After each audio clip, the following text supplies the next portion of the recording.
Les doy la bienvenida a una nueva entrega de Estamos Unidos, este podcast hecho por y para uruguayos que nacimos en Uruguay, pero que estamos viviendo en los Estados Unidos. Contamos con el respaldo de la Uruguayan American Chamber of Commerce, que es la Cámara de Comercio Uruguay-Estados Unidos, que tiene sede en Miami.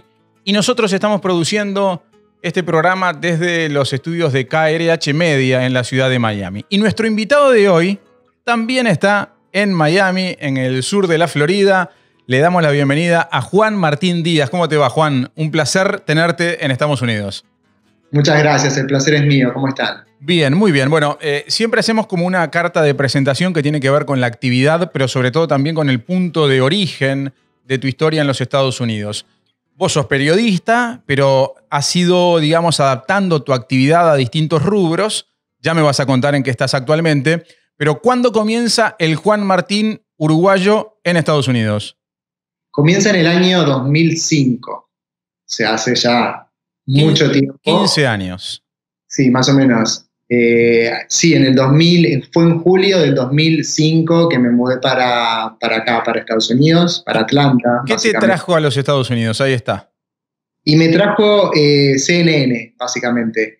Me mudé en el último año, bueno, ya cuando estaba terminando la facultad empecé a aplicar como para varias pasantías. Uh-huh. He aplicado acá en Estados Unidos en varios canales de televisión, también había aplicado en Europa a otros medios y me salió la oportunidad de CNN, básicamente era la que más quería de entrada y fue la primera que me aceptó. Posterior a eso, me acuerdo que fueron un par de semanas después de CNN, se me presentó también la oportunidad de BBC en Londres. ¿Mirá? Pero terminé obviamente quedándome con CNN, lo cual estoy súper contento y creo que fue la mejor decisión que tomé en mi vida. Me imagino, ya vamos a empezar a recorrer ese caminito, ¿no? Pero es muy fuerte, ¿no? Para alguien que estudia periodismo, para alguien que recién se recibe, que su primera oportunidad tenga que ver con una marca tan fuerte como la de CNN, ¿no?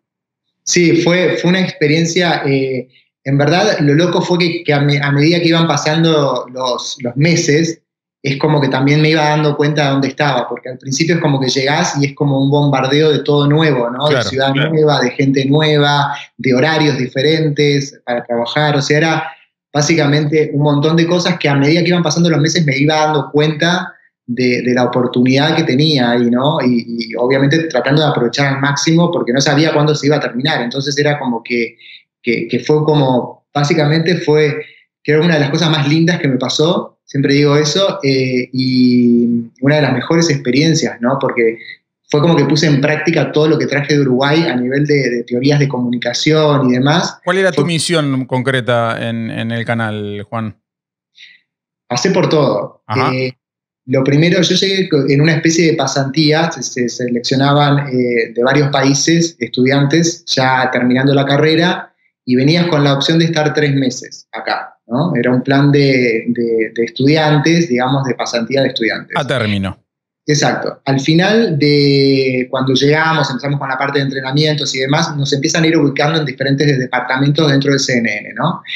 A mí me había tocado en CNN en español y básicamente el inicio fue en CNN Radio, ¿no? Entonces ahí arranqué como cortando audio, buscando noticias para poder sacar al aire de diferentes países, comunicándome con las radios de otros países para pedirles información.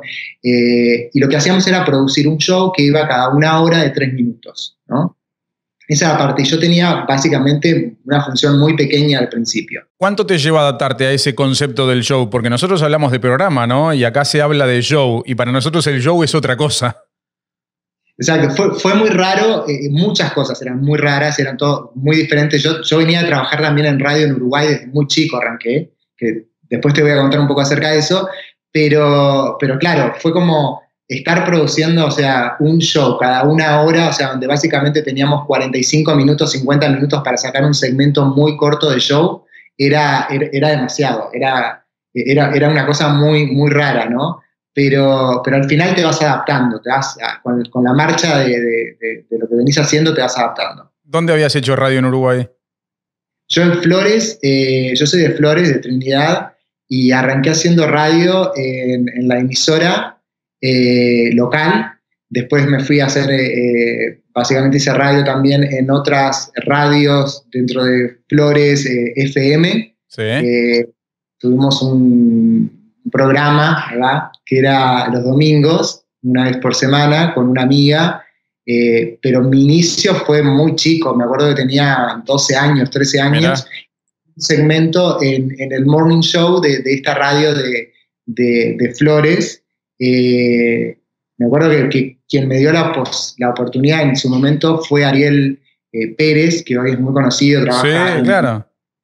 Sí, sí. Y él fue uno de los que me dio la oportunidad de poder empezar a trabajar, digamos, a hacer radio, ¿no? Y después ya me fui solo, después hice algo para Radio Oriental, con musicalísimo, con Abel Duarte. Con Abel Duarte hice también un par de shows que viajaba, me acuerdo, a Montevideo a hacerlos. Y básicamente siempre hice como mucha radio. Por eso que creo que de entrada, cuando llegué a CNN, me instalaron en radio. Está bárbaro. ¿Y qué pasó? Claro, pero ¿qué pasó con esos 3 meses, digamos? Terminan esos 3 meses y me imagino que vos tendrías mucha expectativa, ¿no?, de saber qué iba a pasar con tu futuro. Bueno, cuando estaba en ese periodo de los 3 meses, nos dijeron que podía existir la posibilidad de 2 puestos de trabajo. Éramos más o menos como 20, 25 de diferentes países. Y se abrió la posibilidad dentro de CNN Radio de hacer, estaban buscando una persona que para hacer un segmento de deportes. Ajá. Me acuerdo que yo de deportes era 0, de deportes, una ronda deportiva, que era 1 minuto, en donde se ponían ese minuto diferentes noticias de fútbol, de básquetbol, o sea, de boxeo, ¿no? O sea, de tenis. Era 1 minuto y era para presentarlo. Y hice el casting y demás, y bueno, quedé, y lo hice por más de 1 año y medio eso. Era también un segmento de 1 minuto que iba 1 hora, que eso se enviaba a todas las radios dentro de CNN, que formaban parte del network, y después de ahí salté a hacer entretenimientos, entrevistas. También tuve un segmento de noticias de entretenimiento para Latinoamérica. Después pasé a televisión, hice un poco de doblajes, hice paquetes de historias concretas también que se producían dentro de CNN, mesa de asignaciones, el show de dinero, de política. Pasé por todo, básicamente. Pasaste por todo. Audio, video. Bueno, fue una experiencia que me imagino que te marcó, porque además se convierte también en una gran escuela de trabajo profesional, más allá de empezar a trabajar, a vivir de eso. Pero ¿cuándo se dio el clic para decir, bueno, yo me quiero quedar en los Estados Unidos? ¿Cuándo se dio ese fenómeno que en algún momento tenés que tomar la decisión, ¿no?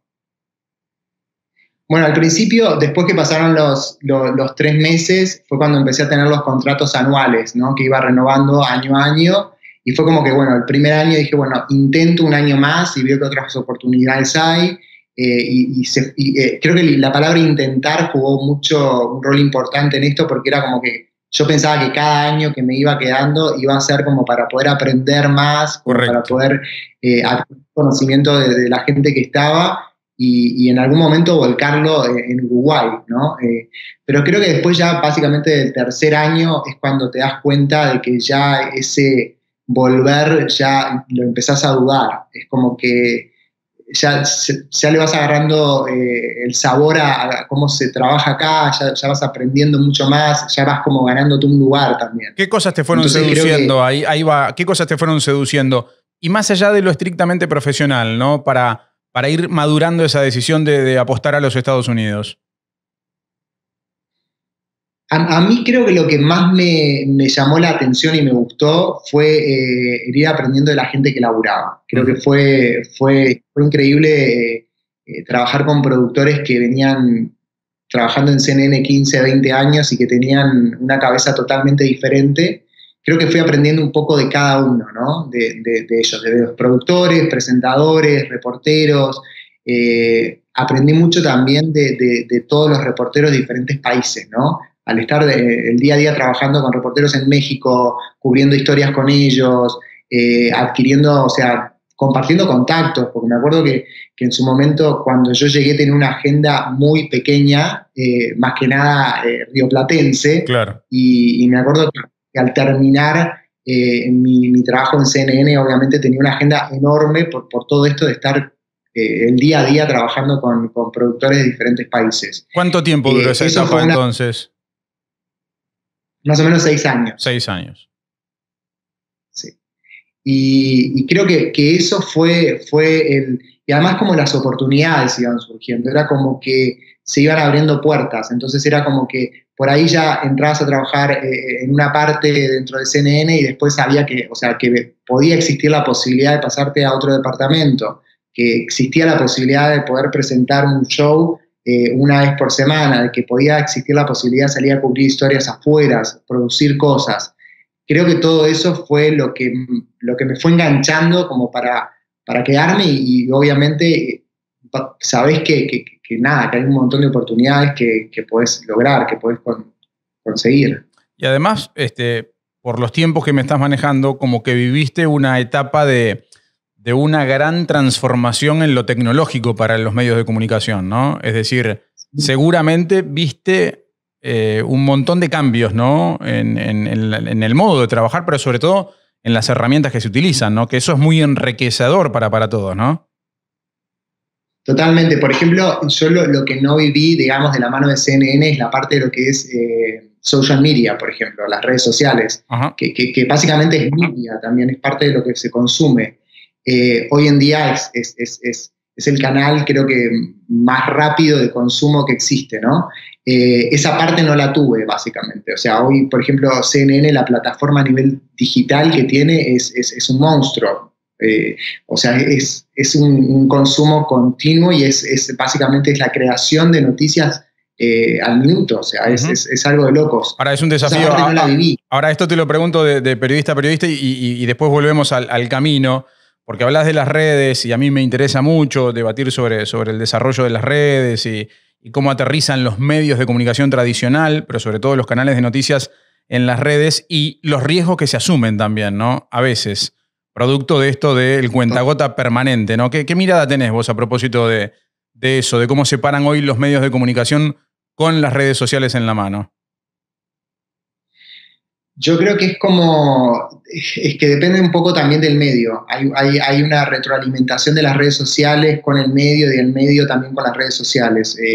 Creo que hoy lo fácil de las redes sociales es que permite que la gente consuma muchas más noticias de una manera mucho más rápida, ¿no? Sí, a ver, pero creo que eso está claro, ¿no? El receptor está claro, ¿no? Pero yo digo el papel del emisor, ¿no? Porque se dice, los medios tienen que ir hacia las redes, la inversión tiene que ir hacia las redes, pero después encontramos que quizás las redes están a cargo de gente que recién empieza y que tiene faltas de ortografía es decir, ahí se da como una suerte de contradicción, ¿no? Que me parece que nos está poniendo en un problema a veces, ¿no?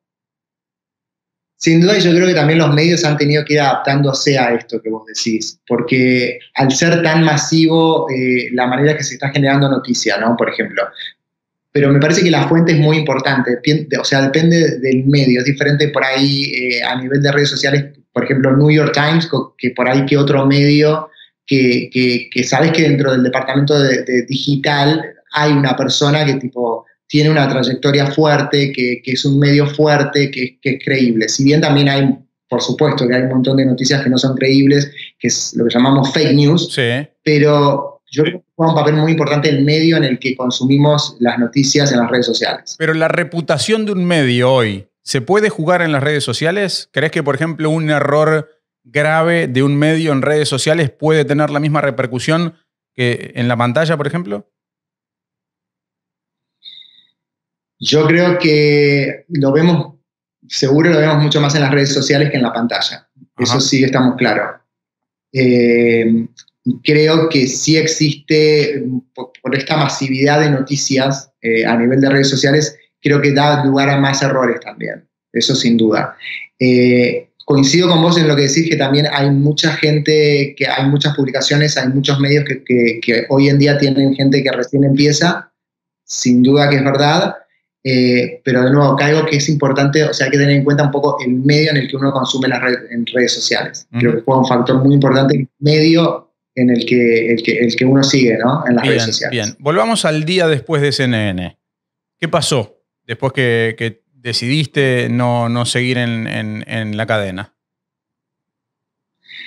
Me fui para el otro lado, básicamente. Porque me acuerdo que lo que me pasaba en la diaria era que recibía llamadas de varias agencias de relaciones públicas y agencias de comunicaciones ofreciéndome voceros, ofreciendo gente para entrevistar de diferentes temas, ¿no? Uh-huh. Y me llamaba la atención desde la manera que te mandaban el media pitch, el comunicado de prensa y demás, y me llamaba mucho la atención y creo como que ya conocía del otro lado lo que era, ya sabía la función que tenía yo como periodista, como reportero, de qué era noticia y qué no era noticia, qué iba a funcionar y qué no iba a funcionar. Correcto. Y empecé como a leer un poco acerca de lo que era todo el tema de PR. Me acuerdo que estudié también en Atlanta, como que me llamó mucho la atención y me acuerdo que arranqué con una empresa que estaba en Los Ángeles a hacer pitching de diferentes clientes que ellos tenían a diferentes medios, lo cual, al yo tener una agenda que ya había construido y era una agenda muy fuerte, se me hacía fácil el trabajo, se me hacía mucha gente como del otro lado, ¿no? Contale a la gente qué es eso de hacer pitching. Yo lo que me encargo básicamente hoy en día, esa es como la pregunta, ¿no? Porque a veces es un poco complicado de explicarlo cuando venís y decís que haces media relations o public relations. Yo lo que hago básicamente ayuda a que las marcas, o los voceros o las organizaciones sin fines de lucro tengan visibilidad mediática. Correcto. Lo que hago sos el nexo entre el mensajero y un canal de comunicación. Exacto. Pero lo que sí hago es, no hago que mi cliente pague por una nota. O sea, yo te saco, por ejemplo, en New York Times, te saco en Forbes, por ejemplo, pero sin pagar el espacio. Correcto. O sea, porque lo que hago es darle una vuelta periodística. Generás la necesidad del medio de tener la noticia. Claro, y lo que hago es conectar, por un lado, al vocero, a la marca, con el periodista. Obviamente haces todo el trabajo de follow-up, le das todo el material que necesita y haces que la nota salga publicada o salga la entrevista en televisión o en radio. De eso es lo que me encargo hoy en día. ¿Hasta cuándo estuviste en Atlanta, Juan? Estuve hasta hace 5 años aproximadamente. ¿Y de ahí te viniste a Miami? Y de ahí me vine a Miami. ¿Y por qué Miami? Mira, era básicamente por 2 razones. Estaba primero en una relación. Mi pareja de Uruguay, entonces creo que también en Miami era un tema que era más fácil de conexión, por un lado.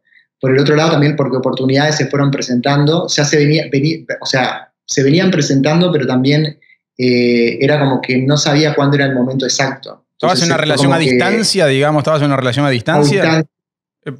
Un año y medio. Exacto. Creo como que fue también una idea de mudarnos a un lugar que sea nuevo para ambos y creo que Miami era el lugar perfecto como para iniciar, ¿no? Para comenzar. ¿Y eso cuándo se concretó, digamos? ¿Y eso cuándo pudo venir tu pareja desde Uruguay?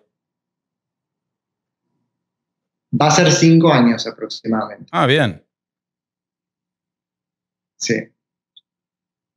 Y seguís trabajando, digamos, en esa actividad, digamos, conectando medios con organizaciones, con actores, con la gente que tiene cosas para contar. Mira, sí, por ejemplo, hace 5 años, va a ser ahora 5 años, que vengo manejando, digamos, acá en Estados Unidos, la cuenta de una aerolínea que está en Latinoamérica, LATAM. Sí, claro. Lo que hacemos es toda la parte de de generar toda la parte de medios dentro de Estados Unidos, todo lo que tenga que ver con la aerolínea, con nuevos destinos, con temas de la industria en sí, lo que hacemos es generar noticias, medios, o sea, entrevistas y demás para sus voceros. Esa es como la cuenta principal.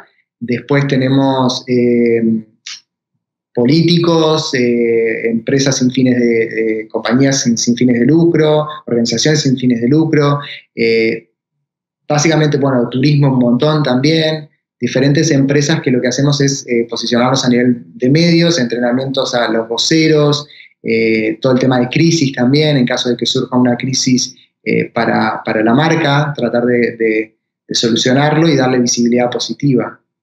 ¿Y cómo te tira el periodista del medio tradicional, digamos? Porque por supuesto que son tareas que son compatibles, pero también puede haber momentos donde te aflora el hecho de querer estar en el otro frente de batalla, ¿no? ¿Cómo llevas esa pulseada interior? Creo que, para ser honesto, me cansé un poco también del periodista, de las horas, del trabajo, bueno, vos sabrás. Más rutinario, digamos. Más rutinario, 3, 4 de la mañana hasta las 5 o 6 de la tarde y a veces trabajando de noche. Esto es el laburo fuerte como relaciones públicas y a nivel de medios. Todo sucede a la mañana temprano. Es algo más, o sea, que es mucho más trabajo a nivel de la mañana, después de las 8 de la mañana hasta el mediodía, que es básicamente cuando estás sacando a todos tus clientes en los medios y estás conectando con diferentes medios, ¿no? A los voceros. La verdad que no extraño mucho la tarea de periodista, porque creo que ya llevo mucho más tiempo haciendo lo que estoy haciendo ahora. Y la verdad que es algo que me apasiona mucho. Yo siempre lo digo lo veo como un juego para mí. Es como, me da mucha satisfacción saber que, no sé, que por ejemplo mañana el vocero va a estar, no sé, haciendo una entrevista con The Washington Post. O sea, me gusta eso de darle la posibilidad de visibilizar la marca al máximo, de cuando hay campañas, trabajar con el equipo de digital y, bueno, tratar de darle toda la exposición posible al cliente a nivel medios. Juan, ¿y cómo ha ido cambiando tu mirada del Uruguay a lo largo de estos 15 años? Yo, cada año que pasa, me sorprende Uruguay, lo veo de una manera que crece muchísimo, lo veo con un talento espectacular, o sea, un talento, yo diría que único, no capaz que porque soy uruguayo, pero pero al haber estado trabajando con gente de muchos países, creo que venimos muy preparados. Al ser tan chico, creo que consumimos de una manera muy grande todo lo que está afuera. Creo que hay mucha gente muy preparada en Uruguay, con muchas garras, con muchas ganas de crecer. Y yo cada vez que voy lo veo de una manera muy personal, porque tengo mis raíces, tengo mi familia, tengo mis amigos, tengo la gente que quiero. Es una sensación rara, o sea, viajo mucho, pero cada vez que llegas a Uruguay es como una sensación diferente. ¿Qué te pasa cuando llegas, digamos? ¿Lo ves distinto? ¿Lo ves igual? ¿Qué es lo que pasa con eso? Y lo sentís como que es tu lugar, o sea, sí, sentís claro. como que es tu casa, sentís que te podés mover de una manera libre, de una manera natural, porque saliste de ahí. O sea, es como que lo veo así, o sea, es un poco una sensación que cuesta explicar, pero es como una sensación. Sí, y que no la sentís en otro lado. No la sentís en otro lado, claro, en otro lugar. ¿Y te da ganas de volver seguido, digamos, o te da pereza? Voy bastante seguido, o sea, tuve siempre la oportunidad de ir bastante. Todos los años iba 1 o 2 veces por año, y también tenía la posibilidad de que mis padres venían seguido, entonces fue como que no, o sea, no extrañar a la familia, sino extrañaba el de estar allá, pero a eso es como que siempre, por suerte, tuve la oportunidad de verlos seguidos. A ver, pero por ejemplo, cambió la frecuencia para ir. Hoy hablabas de tu pareja, ¿no? Que además lo conocemos, que es Juan Buccelli, que trabaja también con nosotros. ¿Cambió esa dinámica de ir a partir de que él volvió? ¿Ibas más seguido, menos? ¿Cómo fue eso? Bueno, hubieron varios factores. Uno fue que mi mamá se enfermó, entonces, bueno, tuve que estar yendo y viniendo durante 1 año más o menos. Y los últimos 6 meses era básicamente yendo 1 vez por mes. Pero básicamente ahora ya hace más o menos 1 año que no voy. No, y además con el tema de la pandemia y todo, condicionó todo, ¿no? Sí. Sí, pero sí, claro, pero lo más así, o sea, antes de todo esto iba por lo general 1 o 2 veces al año. Ajá. Tuve el tema de mi mamá, que estuve yendo muy seguido durante ese tiempo, y después volví 2 veces más después que ella se fue, y como que bueno, ahora es como también es un poco una sensación un poco rara de ir, entonces más sumado a todo esto el tema de la pandemia, no tengo como planes de ir por ahora. Bien, no quiero remover cosas de dolor, ¿no? Pero quiero detenerme un poquito en esto que hablas, porque es una experiencia que inevitablemente nos pasa o nos va a pasar en algún momento, que es la de encarar la pérdida de los seres queridos estando a la distancia. ¿Cómo es convivir con ese fenómeno, digamos? ¿Qué tanto te echas en cara quizás estar lejos en esos momentos? Sabes que es un poco loco porque siempre tuve un poco la sensación de, o me lo pregunté antes, de qué pasaría si me pasaría eso, ¿no? Uh-huh. O sea, como la pregunta. Pero también uno como que yo al menos tenía esa sensación de que mis padres eran indestructibles y que iban a estar siempre y que venían y iban, o sea, y siempre, o si no venían acá, íbamos a algún punto cerca y nos encontrábamos y pasábamos unos días y cada uno se volvía para su casa. La verdad que sinceramente creo que nadie está preparado porque es algo que, no sé, uno no logra prepararse porque tampoco sabes cuándo va a pasar. A mí, por ejemplo, me pasó creo que una manera muy joven, sin duda, y obviamente no tenía esa preparación, no sabía lo que era enfrentar una enfermedad tan fuerte, y creo que o sea, el hecho de estar lejos es mucho más doloroso porque también es como que no lo podés vivir. Sabes que tenés un tiempo muy, muy, muy corto y que básicamente querés estar allá indudablemente para acompañar ese proceso. Entonces fue algo muy raro, fue como estaba una semana, venía 3 semanas y volvía, y fue una cosa fuerte. Muy fuerte, ¿no? Porque también vas viviendo de una manera que sabes que vas a llegar a un punto en el que va a haber una última despedida, de que sabes que vas a llegar a un momento en el que te vas a venir y ya ¿me claro. entendés?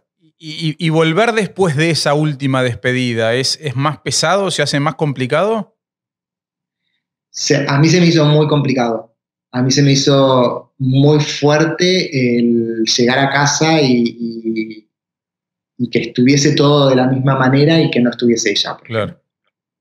Eso, o el prepararse uno, ¿no? Como el saber que, o sea, tenés una idea de lo que puede llegar a pasar, pero el sentirlo y el estar, y que imagínate, o sea, 15 años yendo y viniendo y que siempre estuviese esperándome y demás, el llegar un día y no está, es como que realmente ahí te das cuenta de lo que, ¿no? De lo que viviste, lo que estás pasando, ¿no? Lógico. Bueno, te traigo de vuelta a Miami. Te voy a hacer una pregunta que se la hago a todos, porque ahí también hay como una definición de lo que es el ser uruguayo y cómo nos ven desde afuera, ¿no? Acá en Miami trabajás y también te pasaba en Atlanta, obviamente, con gente de todas partes del mundo, ¿no? Principalmente latinoamericanos. ¿Cómo es la reacción cuando vos decías que eras de Uruguay? Muchas veces, o sea, en Atlanta me pasaba que tenía como que darles una idea de dónde estaba. Tenía que mencionar sin duda Argentina, tenía que mencionar Brasil, tenía que decirles dónde quedaba, ¿no? Uruguay. Mira. O sea, eso me pasó, no con gente dentro de CNN, pero con gente de afuera, ¿no? De Atlanta. Otra de las cosas que siempre cuento, y yo siempre quería sacar noticias, me acuerdo, de Uruguay, y siempre... Entonces era como que era como... Te dabas contra la pared. Claro, yo llegaba, buscaba noticias y era como que, bueno, en Uruguay tal cosa, en Uruguay lo otro. Era como que trataba siempre de buscar noticias que tuviesen obviamente un impacto a nivel internacional. Tenías que matar al presidente. No, pero me acuerdo que, por ejemplo, el tema de la marihuana fue... Sí, claro. Sí, algunos temas son, sí, obvio. Vieron temas que sí llegaban a tener una repercusión internacional que podíamos usar. Bueno, obviamente las cumbres o todo lo que tenga que ver con presidentes. Bueno, matrimonio igualitario, un tema que también nos posicionó a nivel internacional. Exacto, sí, sí. Pero sí, algún par de historias de Uruguay sacamos.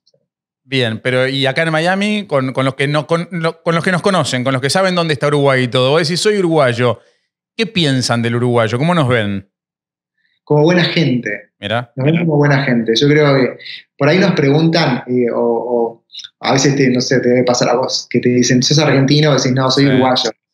Y es como que la otra persona se siente como que, perdón, te empieza a pedir disculpas porque cree que obviamente que nosotros los uruguayos no nos llevamos con los argentinos o que hay una cierta diferencia ahí. Pero creo que nos ven como buena gente, como trabajadores. ¿Y por qué pasa eso? A ver, ¿qué explicación tenés? Porque en realidad muchos no nos conocen, ¿no? Es decir, hay como una suerte de ideal, ¿no? Puesto sobre el Uruguay. ¿Por dónde crees que viene? Supongo que tenés tu propia teoría, por eso quiero que la compartas. Yo creo que porque, no sé, por ahí, porque somos pocos. Sí. Y por ahí, a mí me encanta cuando me encuentro con alguien que es uruguayo y está en el mismo rubro, ¿no? Me acuerdo en su momento cuando llegué a CNN, era el segundo de Uruguay, estaba Jorge Gestoso. Sí. Y me acuerdo que fue re emocionante, tipo, llamarlo, decirle, o hablar con él y él decir, bueno, sos el segundo uruguayo que viene a CNN. Creo porque somos pocos y cada vez que por ahí nos vamos para afuera, es como que resaltan el talento que tenemos, pero sin duda que hay mucha gente que es por ahí mucho más talentosa que uno, eso no hay dudas. Pero creo yo creo que el concepto nuestro, o sea, el concepto del uruguayo en el exterior es trabajador, es luchador, es honesto, no creo. Eso es lo que me han dicho, al menos. Sí, yo creo que sí. Además, muchos coinciden con esa mirada, ¿no? Por eso siempre pregunto, y lo llamativo tiene que ver con esa distinción del argentino. Realmente el argentino tiene muy mala prensa, porque cada vez que uno dice soy uruguayo, salta eso. Menos mal que no sos argentino. Sí. Y no terminás de entender por qué, ¿no? Sinceramente es muy raro, pero nos pasa. Yo te diría que el 90% de la gente que ha pasado por este programa ha experimentado eso, ¿no? Cuando lo comparan con los argentinos, y sigo sin entender muy bien por qué. A ver, Juan, ya hemos hablado de la mirada del Uruguay, hemos hablado de cómo nos ven a nosotros, pero quiero proponerte una suerte de juego, ¿no? Te voy a tirar algunos rubros, algunos temas, y vos me decís, a ver, ¿qué tan bien estamos posicionados con respecto a Estados Unidos? Por ejemplo, en educación, ¿dónde lo pones a Uruguay con respecto a Estados Unidos? Yo, a ver, a nivel de educación, siempre digo que tuve el privilegio de estudiar gratuitamente. Uh-huh. Creo que las universidades en Uruguay es un beneficio único que uno puede estudiar, hacer su carrera sin gastar, ¿no? Sin pagarla, ¿no? Correcto. Y creo que venimos bien preparados. O sea, por ahí a mí en mi carrera lo que me faltaba era la parte de práctica, que fue lo que pude hacer durante la pasantía, y fue como para mí era todo nuevo a nivel de práctica, pero sí tenía todas las teorías de comunicación y demás, como que me sentí súper preparado con gente que venía de Inglaterra, con gente que venía de Europa, o sea, de España, de otros países, ¿no? O de Latinoamérica. Sentí como que estaba en un nivel igual. Y la diferencia era que ellos venían pagando sus carreras y tenían sus deudas claro, de carrera de la universidad. Pero creo que a nivel de educación creo que estamos muy bien parados en Uruguay. A nivel de salud, ¿qué pasa cuando comparás el sistema de Estados Unidos con el de Uruguay? Creo que este país es excesivo en los costos de salud. Creo que no tiene lógica que un medicamento te salga 10 veces más de lo que es el precio real. Pero creo que a nivel de salud, que lo he visto con gente que ha pasado malos momentos acá y ha hecho tratamientos y demás, creo que la salud es muy buena. Creo que hay tratamientos y para ciertas enfermedades que este país lo podés hacer y podés zafarla, digamos, o podés tener buena calidad de vida. Pero creo que Uruguay tampoco está mal en todo el tema de salud. Creo que también, o sea, a nivel de salud tiene médicos excelentes, con una cabeza de la misma manera que la gente de acá o mejor. La diferencia está en los recursos, ¿no? Básicamente. Básicamente, exacto. Sí, claro. Ahí estamos con una barrera bastante difícil de superar. ¿Cómo se imagina el futuro, Juan Martín? ¿Dónde? Me lo imagino acá, ¿Sí? en Estados Unidos. Me lo imagino trabajando, porque me gusta trabajar. Siguiendo en el desarrollo de esta empresa que tenés, digamos. Siguiendo en esto, en la agencia de relaciones públicas y de comunicación. ¿Cómo se llama la agencia? Se llama Nod, Not Only Data. Ajá, muy bien. Y bueno, y expandiendo, obviamente, y también, o sea, disfrutando del día a día, de viajar y estar con la gente que uno quiere, ¿no? Y Uruguay visitándolo. Visitándolo, exacto. Ya imagino que problemas para conseguir pasaje no tenés. No. Bueno, hay que aprovechar esos beneficios, ¿no? Eso hay que aprovecharlo. Y si habrás tenido trabajo con respecto a eso, me imagino, ¿no? La cantidad de comunicados y cosas que habrás tenido que redactar, ¿no? En plena pandemia, ¿no? Sí, en los últimos meses ha sido bastante... No debe haber sido muy relajado, ¿no? No. Y ha sido una industria muy afectada, pero bueno, poco a poco se va saliendo, ¿no? Que va a despegar. Y va a costar, pero sin duda que sí, que se va a recuperar. Bueno, muy bien. Juan, ha sido un placer conversar contigo. Me encantó la charla y bueno, que tengas mucha suerte junto a Juan también, que sigan bien y bueno, que se concreten todos esos objetivos que se trazaron. Bueno, dale, muchas gracias y un placer, y a ver si nos vemos en persona para tomar un café o comer un asado. O jugar al ajedrez ahí atrás, que hay un rey y una dama, ¿o me parece a mí? Sí, pero son de decoración. No corre el gambito de dama. No. Está muy bien. Te mando un abrazo grande. Un abrazo. Bueno, y hasta aquí llegamos después de la charla con Juan Martín Díaz. Como siempre, quiero, antes de dejarles la invitación planteada para la próxima semana, recordarles que si ustedes quieren invertir en el mercado inmobiliario, tener información sobre las oportunidades aquí en Miami, les recomiendo llamen a Silvio Righetti Realtor, que es un gran amigo y que tiene muy buenos consejos para todos. En el 305-331-7032 los está esperando. Como siempre, Estamos Unidos lo hacemos en KRH Media con la dirección de Julio Sonino, la asistencia técnica de Santiago González y la dirección de arte de Agustina Sonino. Y nuestra cortina pertenece a la banda sonora de la película El Camino de Siempre. Como siempre, nos reencontramos en una semana. Que pasen bien, chao.